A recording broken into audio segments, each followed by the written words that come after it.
Hey everybody, sorry I'm a little late on this. I thought everything was due Sunday night. Misread.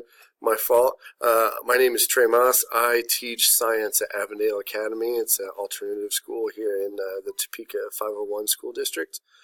One interesting thing about me is I love being outside, any kind of outdoor activities, and just love being outside. Science guy and trees and hiking and all that stuff.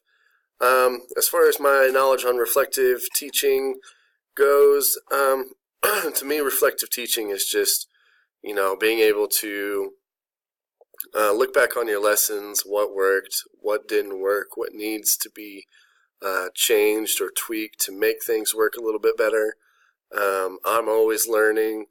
As you can imagine, things here are never quite go the way that you would hope they would. So I am constantly looking back on things that I do and tweaking them and trying to make my lessons better, more diverse, and be able to reach more of my students.